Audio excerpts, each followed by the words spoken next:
Assalamualaikum warahmatullahi wabarakatuh. Om Swastiastu, Namo Buddhaya, salam kebajikan, salam sejahtera bagi kita semua. Halo semuanya, kenalin nama aku Achieve Parmadea, selaku moderator yang akan memandu jalannya diskusi kita pada hari ini. Topik yang kita akan kulik hari ini tentunya sangat krusial dan timely, yaitu mengenai implementasi pelaksanaan tugas dan fungsi Jaksa Agung Republik Indonesia. Topik ini gak hanya besar, tetapi juga menyentuh langsung akar penegakan hukum, keadilan substantif, dan kepastian hukum buat seluruh rakyat Indonesia. Topik kali ini bukan cuma sekedar teori, tetapi juga realitas lapangan yang sedang hot dibicarakan. Oci gak sendirian nih, udah lengkap line up all star kita bersama Kak Firly, si ahli struktur kelembagaan, Kak Nanas, pakar kasus mafia tanah, serta Kak Rati, spesialis pengawasan integritas, dan yang terakhir, Kak Surya sebagai master cybercrime yang siap memberikan sudut pandang mereka masing-masing. Baik, tanpa berlama-lama, let's start this discussion. Untuk perfect opener, Oci persilakan kepada Kak Firly untuk memberikan gambaran umum mengenai peran dan fungsi Jaksa Agung dalam sistem penegakan hukum nasional. Kak Firly, dipersilakan. Baik, terima kasih Kak Oci atas kesempatannya. Sekarang, jika kita melihat secara normatif, Jaksa Agung adalah pimpinan tertinggi Kejaksaan Republik Indonesia yang memegang kekuasaan tertinggi dalam penuntutan. Tugasnya meliputi perumusan kebijakan penegakan hukum, pengendalian teknis penyidikan dan penuntutan, pengawasan internal, dan hingga koordinasi dengan lembaga lain seperti Polri dan KPK. Namun, implementasinya tidak hanya di bagian administratif. Jaksa Agung juga memiliki peran strategis dalam penanganan perkara besar, misalnya korupsi bernilai triliunan, mafia hukum, mafia tanah, hingga perlindungan hak-hak korban melalui restoratif justice. Penjelasan dual role Jaksa Agung, normatif sekaligus strategis, benar-benar nge-set tone diskusi kita hari ini. Di sisi lain, sepertinya Oci lihat ada tambahan fire points soal restoratif justice atau mafia tanah yang Kak Nanas pengen spill sekarang. Baik, move to Kak Nanas. Betul, saya izin menambahkan poin Firly. Kadang publik hanya melihat Jaksa Agung sebagai pejabat politik atau figur simbolis. Padahal di lapangan, kebijakan beliau sangat-sangat menentukan arah penegakan hukum nasional.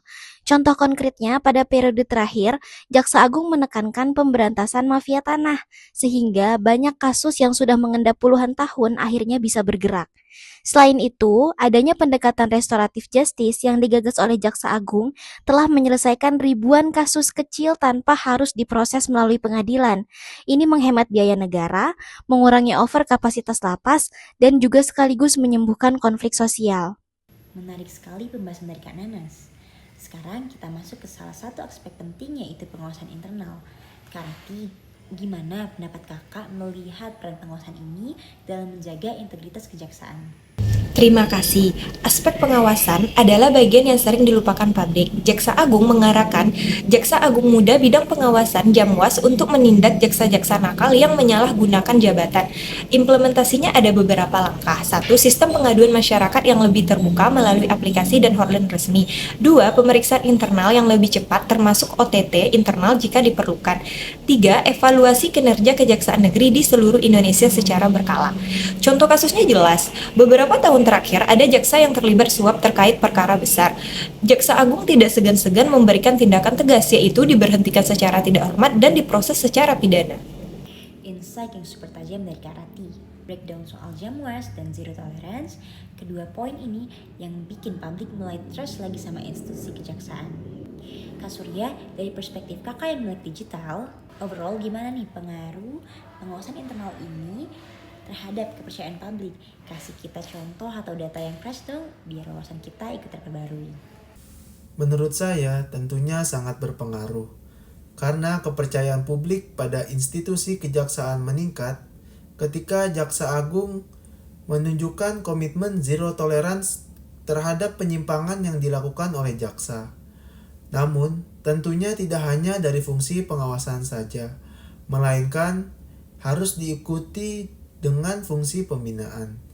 Dikarenakan salah satu tugas dari Jaksa Agung yaitu mencakup peningkatan kompetensi jaksa, seperti pelatihan digital forensik, cybercrime, dan tindak pidana ekonomi yang menjadi fokus penegakan hukum masa kini, sehingga membutuhkan jaksa yang memiliki ilmu pengetahuan digital, memahami transaksi internasional, menguasai analisis bukti elektronik, dan mampu bersinergi dengan lembaga internasional. Agar diskusi kita berjalan lebih dinamis, Oci selaku moderator mempersilahkan para narasumber untuk saling menanggapi, mungkin ada pandangan berbeda atau tambahan lain yang ingin disampaikan, silakan. Baik, contoh paling terkenal itu adalah kasus BTS Kominfo atau kepanjangan dari BTS ini adalah Base Transceiver Station. Kasus ini membuktikan bahwa Jaksa Agung serius menindak pelaku korupsi bahkan jika ada pejabat tinggi yang terlibat. Jaksa Agung sampai menginstruksikan pemeriksaan mendalam aliran dana, penyitaan aset triliunan rupiah, hingga pengejaran tersangka sampai ke luar negeri. Ini menunjukkan fungsi pengendalian penuntutan berjalan efektif. Saya izin menambahkan terkait kasus mafia tanah di beberapa daerah seperti Jawa Barat dan Sulawesi, Jaksa Agung memerintahkan penyidikan khusus karena ada indikasi permainan antara oknum pejabat ATR atau BPN dengan pihak swasta.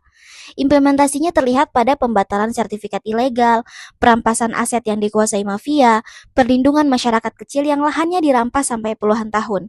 Ini adalah salah satu program prioritasnya Jaksa Agung. Saya ingin menyoroti restoratif justice. Banyak kasus kecil seperti pencurian sandal, penganiayaan ringan, atau konflik keluarga selalu berakhir di pengadilan dan memunculkan stigma bagi pelaku muda. Namun, melalui kebijakan Jaksa Agung, kejaksaan di seluruh Indonesia bisa menghentikan perkara jika kerugian kecil, pelaku bukan residivis, adanya kesepakatan damai dan korban memaafkan. Ini humanis dan mengurangi beban peradilan. Baik, saya akan memberikan contoh lain, yaitu terkait dengan tindak pidana ekonomi digital. Jaksa Agung mendorong pembentukan tim khusus cybercrime karena banyak kasus seperti penipuan online lintas negara, judi online, pencucian uang melalui aset kripto, dan kejahatan perbankan digital.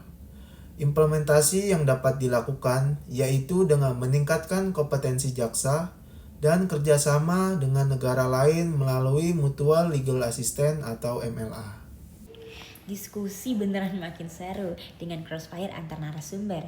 Kak Firly yang menyoroti SDM rendah, Kak Nanas yang bahas soal budget training, serta Kak Rati yang push alokasi personel, ditambah lagi Kak Surya yang menyusul dengan strukturasi total. Ini beneran nunjukin kompleksitas implementasi polisi level tinggi. Ada yang mau counter atau build on point? Teman sebelah, keep it konstruktif ya para narasumber. Saya rasa kebijakan Jaksa Agung ini sudah tepat. Namun, problemnya adalah di bagian sumber daya manusia yang belum merata, terutama di daerah. Ya, betul sekali. Tapi bukankah Jaksa Agung telah meningkatkan anggaran pelatihan?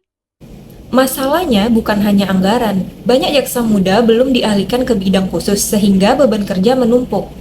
Menurut saya, implementasi kebijakan yang dilakukan harus dibarengi dengan restrukturisasi sumber daya manusia. Jaksa Agung perlu mengatur distribusi personil yang lebih efektif dan efisien, sesuai dengan keahlian dan kemampuannya masing-masing. Luar biasa, big shout out masif kepada Kak Firly, Kak Nanas, Kak Rati, dan Kak Surya atas energi dan insight berharga. Diskusi seperti ini menunjukkan bahwa implementasi peran Jaksa Agung memang memerlukan berbagai perspektif dan setiap sudut pandang memberikan warna tersendiri dalam upaya penguatan sistem hukum. Sekarang pembahasan semakin terasa aplikatif. Mari kita lihat sebuah contoh kasus. Misalnya, dalam proyek pembangunan pasar daerah, ditemukan dugaan markup anggaran, penggunaan material di bawah standar, dan adanya implikasi suap. Bagaimana peran Jaksa Agung dalam menangani situasi seperti ini? Silakan kepada Kak Firly untuk memulai, nanti akan dilanjutkan oleh para narasumber lainnya. Narasumber lain juga bisa langsung menanggapi. Oke, pertama, Jaksa Agung akan memerintahkan penyidikan tindak pidana korupsi oleh kejaksaan setempat. Instruksinya ini meliputi audit kerugian keuangan negara, pemeriksaan seluruh dokumen, pemanggilan pejabat yang terlibat, hingga penyitaan barang bukti. Saya izin menambahkan kembali, Jaksa Agung akan mengarahkan koordinasi dengan BPKB untuk audit. Selain itu, jika ada dugaan keterlibatan pihak swasta, Jaksa akan menelusuri aliran dana suap melalui rekening perusahaannya. Peran pengawasan juga berjalan. Jika ada jaksa yang mencoba bermain-main, Jamwas akan turun. Selain itu, Jaksa Agung dapat memindahkan atau menonaktifkan jaksa tertentu agar penyidikan berjalan objektif. Saya ingin membahas dari aspek penuntutan. Jaksa Agung memastikan bahwa tuntutan harus sebanding dengan tingkat kerugian yang dialami oleh negara.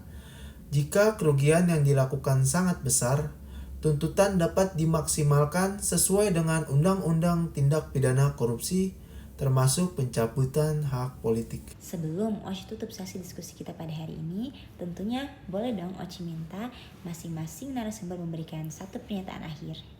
Implementasi tugas Jaksa Agung bukan hanya soal penindakan, tetapi juga kebijakan strategis yang menjaga sistem hukum tetap hidup dan berkeadilan.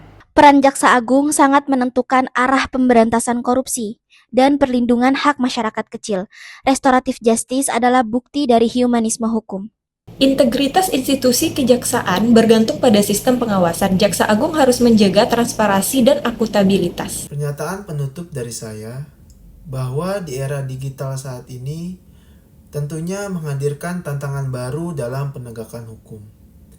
Seorang jaksa harus mempunyai sikap yang adaptif, profesional, dan dapat berkolaborasi dengan lembaga lain agar penegakan hukum dapat berjalan dengan lancar, efektif, dan adil.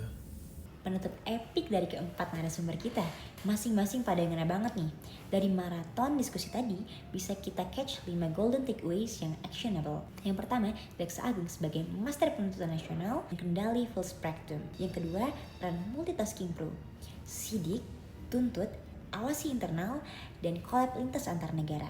Dan penyelesaian perkara melalui pendekatan humanis. Yang ketiga, berbagai kebijakan seperti pemberantasan korupsi, BTS Mega Corruption, anti mafia tanah, restoratif justice, serta penguatan cybercrime menunjukkan komitmen kuat untuk meningkatkan kualitas hukum di Indonesia.